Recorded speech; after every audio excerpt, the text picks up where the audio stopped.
Hey, silence. Do you hear me? Silence. The puppets are ready to begin. History is knocking on the door.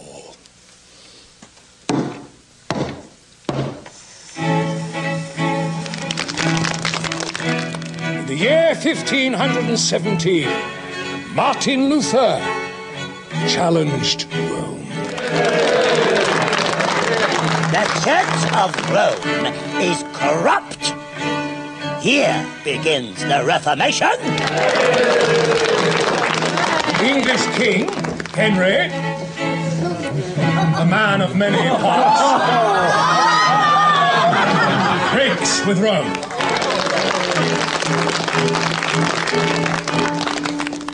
The Papists have made this earth a living hell. In the year 1600, Giordano Bruno questions the religion of Rome.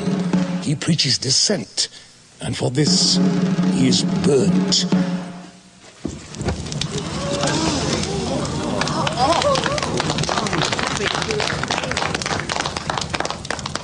But my friends, beware. It is not only the Papists we must guard against. On the 24th of November, 1632, in the Jewish quarter of this our fair town of Amsterdam, Baruch de Espinoza was born.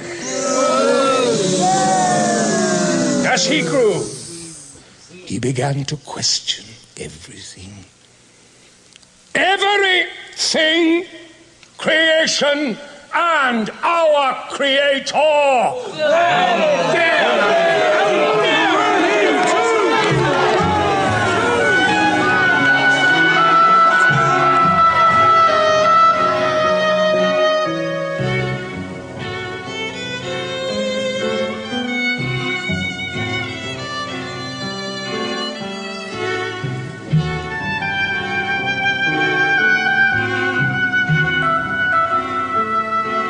God is nature, and nature is God. This truth is proved by reason. How can God be nature? How can nature be supernatural? The supernatural does not exist. There's no life after death.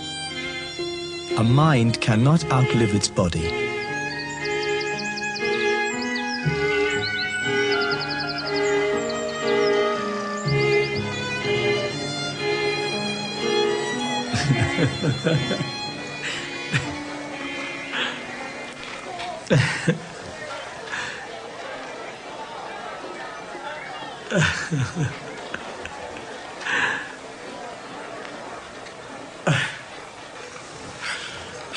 How could the poor old prophets know everything within the scope of the human intellect? They had no science. Joshua, or rather, the author who wrote his history, he thought that the sun revolves around the earth is fixed, and that the sun too stood still for a day. And the quibblers amongst us try to explain all this away with obscure and impenetrable language, but there's no cause for perplexity. Joshua was a soldier, not an astronomer. Even Solomon, Isaiah, and Noah, they are not exempt from human shortcomings. They were ignorant of the true cause of day and night.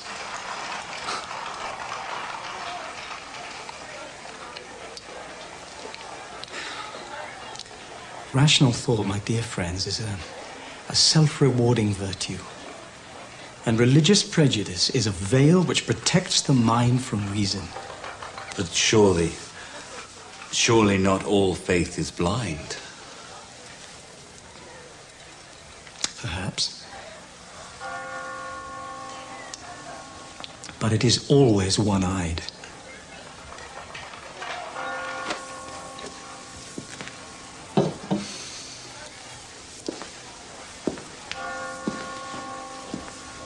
The revealed truths of religion have only one function: to overpower, to subjugate, and to crush reason.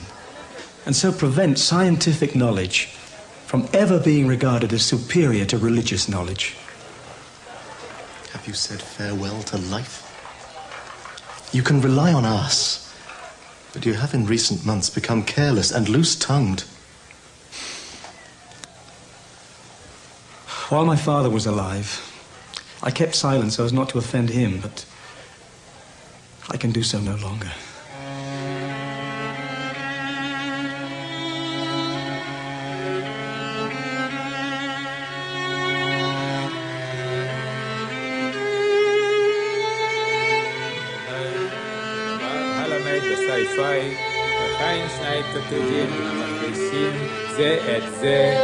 עד שיבוא הכתוב השלישי יכריע ביניהם.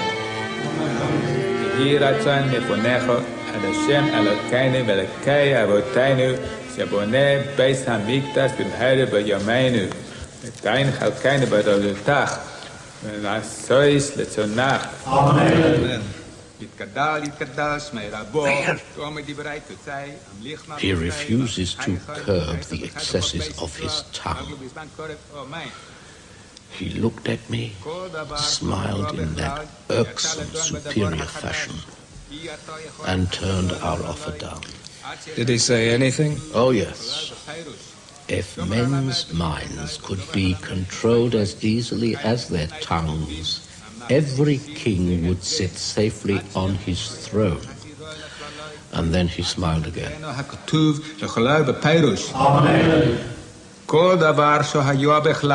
Must get rid of him. He leaves us no alternative. As it is, the Calvinists are busy preaching to the lower orders that our community is full of atheists, free thinkers. Amen. Amen. Must act in the interests of the whole community. So be it. So be it. Amen. Amen.